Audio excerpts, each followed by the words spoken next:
लोगों को जो भी यहाँ पर मैं क्वेश्चन बता रहा हूँ बस आप लोग वो करके जाए तो आपके अच्छे नंबर यहाँ पास आ सकते हैं।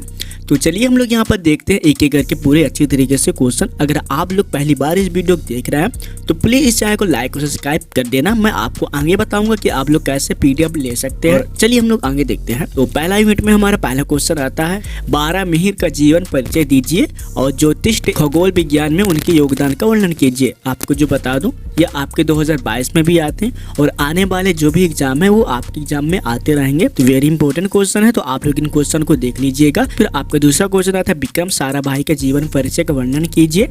एंड इसके बाद फिर आपका वेरी इंपॉर्टेंट क्वेश्चन है आपका आदिश तथा सदिश से यहाँ पास क्वेश्चन बनेंगे। और जो यहाँ पास इंग्लिश मीडियम वाले देख रहे होंगे तो आप लोग इन क्वेश्चन को थोड़ा अपने अकॉर्डिंग समझ लेना, क्योंकि मेरे चैनल में दोनों मीडियम के स्टूडेंट हैं तो यहाँ पास मैं दोनों स्टूडेंट को ध्यान में रखकर वीडियो बना रहा हूँ। अब चलिए हम लोग यहाँ पर देखते हैं अपना चौथा क्वेश्चन, वो है आपका स्केलर तथा वेक्टर क्षेत्र से आप क्या समझते हैं, जो कि वेरी इंपॉर्टेंट है और आपके एग्जाम में इस बार आ सकते हैं।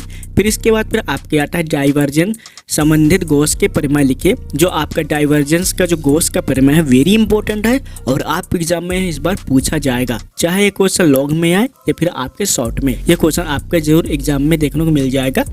एंड इसके बाद फिर हम लोग देखेंगे अपना छठवां क्वेश्चन, वो है आपका ग्रीन प्रमेय के दोनों रूप लिखिए तथा उन्हें सिद्ध कीजिए। जो आपका ग्रीन प्रमेय है ये भी इंपॉर्टेंट है तो आप लोग इनको टिक कर लीजिएगा। करल से भी यहाँ पर क्वेश्चन आपको देखने को मिल जाएगा।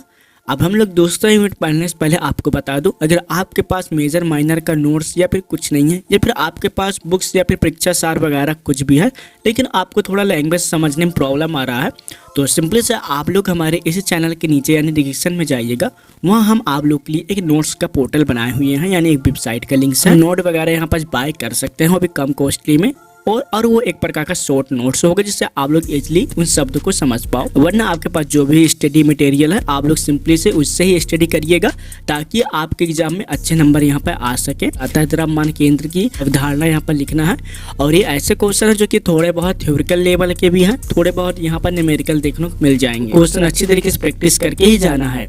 और उसके बाद फिर दूसरा आपका आता है रॉकेट की गति का सिद्धांत यहाँ पर आपको बताना है और रॉकेट का गति की जो सिद्धांत है ये आपके पहले क्वेश्चन है, जो आपके पहले पुराने पैटर्न थे उसमें क्वेश्चन नहीं था। एंड इसके बाद फिर आपका तीसरा आता है कोणीय संवेग संरक्षण के नियम, जो कि बहुत पहले भी सिलेबस में था और इस बार भी इसे ऐड कर दिया गया है, जो कि वेरी इंपॉर्टेंट है, आपके एग्जाम में यहाँ पर पूछ लिया जाएगा। एंड इसके बाद फिर आपके आता है रैखिक संवेग संरक्षण के दैनिक जीवन में जो यहाँ पर कुछ उपयोग वगैरह होते हैं उनके बारे में आपको लिखना है। तो आप लोग रैखिक संवेग संरक्षण भी यहाँ पर देख लीजिएगा। एंड इसके बाद फिर आपके आता है ग्रहों की गति से क्या तात्पर्य है और यहाँ पर आपसे केपलर का नियम पूछ लिया गया है। एंड इसके बाद फिर आपका छठवां क्वेश्चन आता है किसी पिंड के जड़त्व आघूर्ण का मान किन किन कारकों पर निर्भर करता है। तो आप लोग इनको भी देख लीजिएगा और यहाँ पास आप लोग टिक कर सकते हैं। फिर यहाँ पास आपके आता है यौगिक लोलक किसे कहते हैं और यौगिक लोलक एक ऐसा क्वेश्चन है जो कि इस बार न्यू क्वेश्चन ही बनाया गया है, आपके मेजर और माइनर में ऐड किया गया है तो ये क्वेश्चन आपके एग्जाम में जरूर पूछेगा।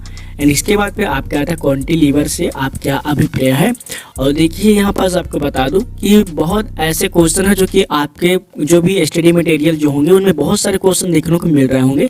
मैं चाहता हूँ यार कि आप लोग बहुत कम क्वेश्चन में अच्छे नंबर लेकर आ जाओ, लेकिन कभी कभी ऐसा होता है कि चाहकर भी आप लोग कम क्वेश्चन यहाँ पर नहीं कर सकते। तो कुछ यूनिट में आपको कुछ ज़्यादा क्वेश्चन देखने को मिल जाएगी तो आप लोग मैनेज कर लीजिएगा, क्योंकि ये पूरे इंपॉर्टेंट क्वेश्चन ही होते हैं जो कि पूछा जा सकता है। जैसे कि यहाँ पास आपका आता है 9वां क्वेश्चन, यंग प्रत्यास्था गुणांक की परिभाषा लिखिए। लेकिन जो भी यहाँ पास मैं आपको क्वेश्चन दिया हूँ 9 क्वेश्चन तक, ये पूरे ऐसे क्वेश्चन है जो कि आपको बहुत कम टॉपिक पढ़ने को मिल जाएगा, यानी कि बहुत कम टॉपिक ही होंगे जो कि आप लोग इजीली पढ़ लोगे।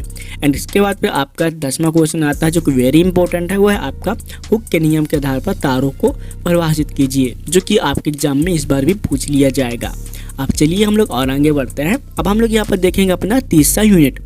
तो तीसरे यूनिट में आपका पहला क्वेश्चन आता है पृष्ठ तनाव किसे कहते हैं, दूसरा आपका आता है पृष्ठीय ऊर्जा किसे कहते हैं और इसके बाद फिर आपका आता है केशकत से भी यहाँ पर क्वेश्चन तो बनेगा ही। और बहुत सारे ऐसे यूनिट है जहाँ मैं आपको केवल टॉपिक ही सजेस्ट कर सकता हूँ कि कुछ इस तरह का क्वेश्चन यहाँ पर पूछा जा सकता है। और आपको एक बात ध्यान रखनी है, जो भी यहाँ पर पृष्ठ तनाव यहाँ पर ऐड किया हूँ, हो सकता है ये क्वेश्चन काफी क्वेश्चन को घुमा फिरा कर आपको सामने दे दे, तो आपको यहाँ पर क्वेश्चन को देखना है, समझना है, ना कि आपको यहाँ पर कंफ्यूज होना है, क्योंकि यहाँ पास बहुत सारे ऐसे टॉपिक्स होते हैं उनसे बहुत सारे क्वेश्चन बनते हैं। बस आप लोग टॉपिक को अच्छी तरीके से समझ लीजिएगा, और अगर आपको कोई भी प्रॉब्लम आता है, अगर आप लोग पेपर देकर जाते हैं, सिंपली से आप लोग मुझे क्वेश्चन पेपर भी सेंड कर सकते हैं ताकि मैं आपको अच्छी तरीके से उनका एनालाइज भी प्रोवाइड करा सकूं। एंड इसके बाद फिर आपका चौथा नंबर आता है प्रश्न नाव ज्ञात करने की जायगर विधि का वर्णन कीजिए। अब देखिए यहाँ पास आप लोग प्रश्न नाव को अच्छी तरीके से समझ रहोगे तो आपके जो आगे जायगर विधि आता है ये भी आपके लिए ईजी पड़ जाएगी। बस आपको जायगर विधि के डायग्राम वगैरह यहाँ पर समझने, बस आपको जायगर विधि के डायग्राम यहाँ पर समझना पड़ेगा। और जायगर विधि वेरी इंपॉर्टेंट है, तो आप लोग इनको देख लीजिएगा। एंड यहाँ पर जो आपका 5 में आता है द्रवों के प्रभाव के लिए सतत समीकरण ज्ञात कीजिए। तो आप लोग सतत समीकरण यहाँ पर देख लेना, जो द्रवों के प्रभाव के लिए सतत समीकरण ज्ञात कीजिए। तो द्रवों के जो प्रभाव है उनके यहाँ पर समीकरण वगैरह आपको देखने को मिल जाएगा। साथ में यहाँ पर वेरी इंपॉर्टेंट है वो है आपका जो आपका टोरिसेली या फिर टोरिसेली प्रमेय या फिर टोरिसेली का थ्योरम से भी कह सकते हैं, जो कि आपको यहाँ पर सिद्ध करना, जो कि न्यू क्वेश्चन हो आपके एग्जाम में इस बार पूछ लिया जाएगा।